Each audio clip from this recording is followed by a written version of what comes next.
Maud was 81. She went to the doctor on Monday because she'd been complaining of some back pain, and they took some tests and did some things, and then had her go for a CT scan. And by Friday, the news was a tumor the size of an apple on her kidney. It was cancer.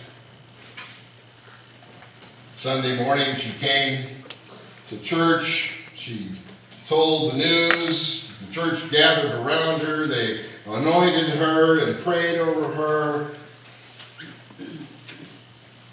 And the following week, she went back, and there was no tumor. And there never was again. John was 41, had three kids in high school.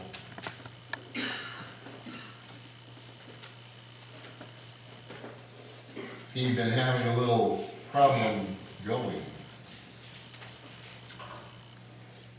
Went to the doctor, they did some tests, found a tumor in his colon. Came to church, same group of people, gathered around, anointed, prayed. He went back to the doctor, and the tumor had gotten larger. In fact, it had spread a little. And after much radiation and chemotherapy and part of his colon removed and all kinds of other things, he died. And the church asks, why? Why was one healed and the other not? When we read a text that includes a healing by Jesus, the hard question to ask is, why doesn't Jesus heal everyone? The harder question to ask is, why doesn't Jesus heal me or my loved one?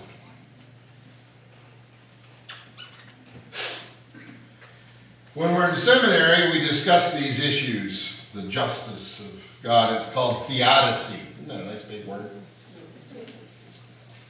We have to have big words in seminary. It makes it sound important. God's justice. Why do bad things happen to good people? It's an age-old question. It's the whole book of Job. The whole story of Job was told to try to answer that question. Why do bad things happen to good people? The answer they came up with was because we don't understand. I didn't really like that answer. I want a better one. Some say it's God limits himself. Some say it's lately, John Shore, I think, has given one of the better answers I've liked. It's because God gives us free will. Because we have free will, we make decisions that sometimes hurt ourselves.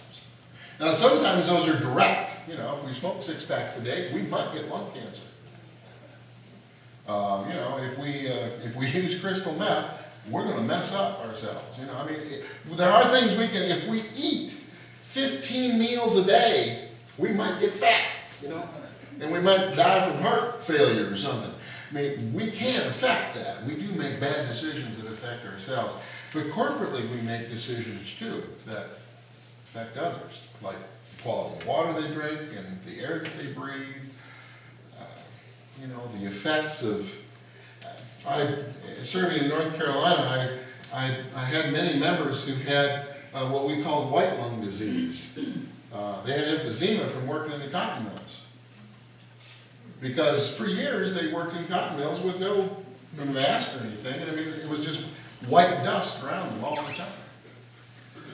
And they breathed that stuff. Decisions made by whoever was in charge of the place. And decisions made by those who were willing to work in those conditions and really didn't have much choice. The decisions that we make affect not only ourselves, but other people. Some of that bad is because we make bad decisions. And some of that bad is just because I believe evil exists. And we're a constant struggle. It exists inside each of us. And in some it comes out more than it comes out in others. You can't look at a situation like Syria and not believe that evil has its day at times. Maybe we're asking the wrong question. Maybe it's not why was this person healed and not that person, but why is anybody healed?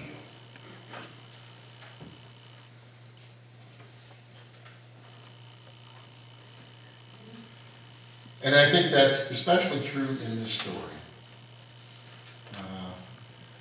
We may not think that at first glance, but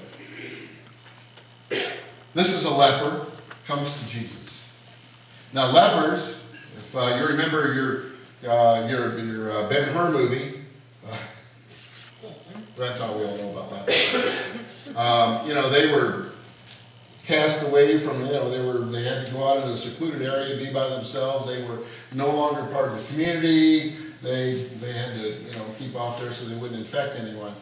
And they ran food down to them on the rope and stuff, and, things like that. Because everyone was, deathly afraid of getting leprosy. A leper comes to Jesus, which would be unusual to start with, and wants to be made clean. And Jesus, according to the text, reaction, compassion or deeply moved or pity. The different translations translate that verb differently. And he says, of course, be clean, and he touched him.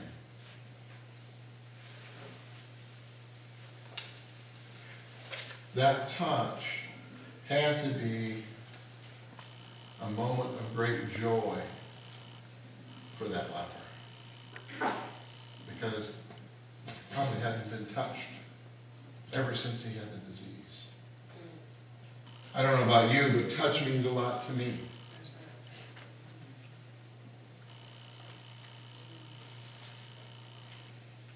To not be touched for years and years had to be hard. And for Jesus to touch him signified to him again that he was part of the community.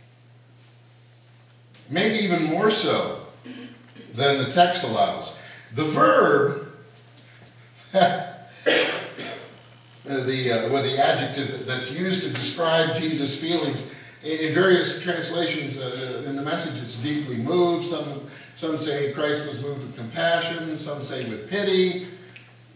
The verb, the adjective is one of those words that translators really have a hard time with, because the word really doesn't make sense in the context of the translators, and so they use that. But the other place that same adjective is used to describe the disciples' feeling when the woman is bathing Jesus' feet with the oil of the nard, and they are indignant. In fact, the actual word means he snorted. Now that's different than compassion and pity, right? Am I right?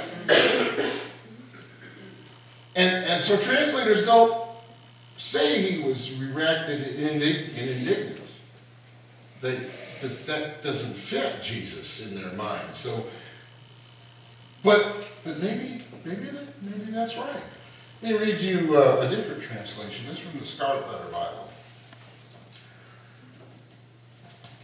See if this makes you think about this text in a little different way. A contaminated man came and knelt in front of him. You could purify me if you dare. Enraged, Jesus took him by the hand and said, of course I want. Of course I want you to come clean. And so he was.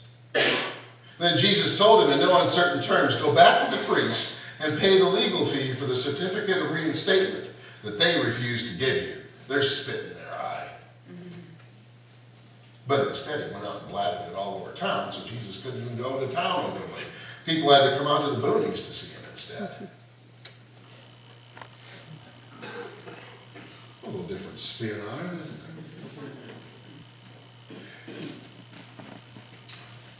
Jesus did not snort, I like that word, because the man was a leper, but because he was an outcast. Because he had been disenfranchised from the community. No, we'd never do that, would we? Well. Cancer was that way for a few years. How about AIDS? There was a long time when people who got AIDS weren't allowed in the church. They were no longer part of the community. Everybody was afraid to touch them. Remember that?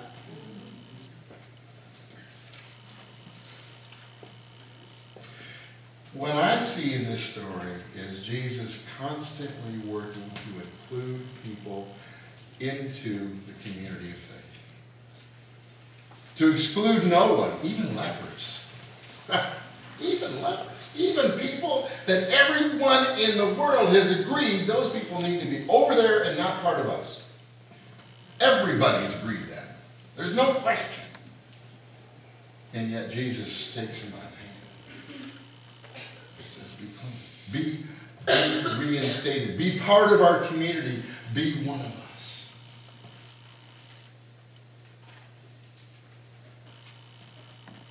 And then in a nice little aside, he says, look, go flaunt it for the priests. Because their system excludes you. He doesn't. Evidently, he's not the most agreeable person in the world either, because he goes and blathers it all over town, and he doesn't even do what Jesus wants him to do, to be part of the community. And there's gratitude for you, but then again, in moments of joy, we tend to do that, don't we? We want everybody to know. Hey, something good has happened. So we can't fault the guy too much for not doing what he was told to do. Because his joy was so great. Not because he was healed, but because he was reinstated. Because he was now again free to touch and be touched and be part of a community. Anyone who's ever been ostracized, pushed away, shoved aside, told they didn't fit in, knows the joy of that moment. When once again, they are part of that community, part of that fellowship that they want to be with. Understand that in our work of restoration,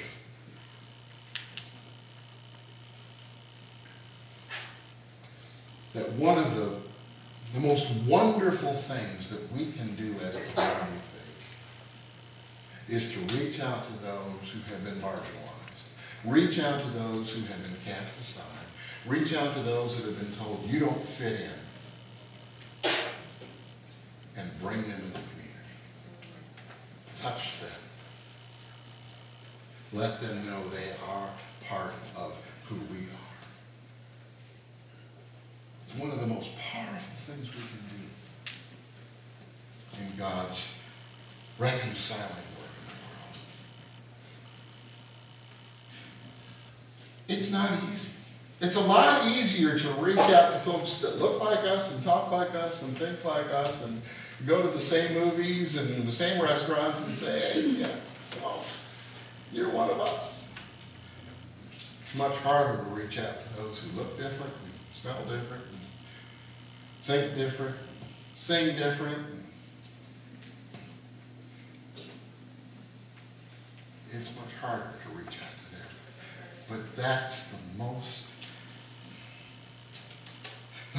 wondrous, joyous thing we can do to further God's kingdom and his reconciling work in the world. So it's a challenge.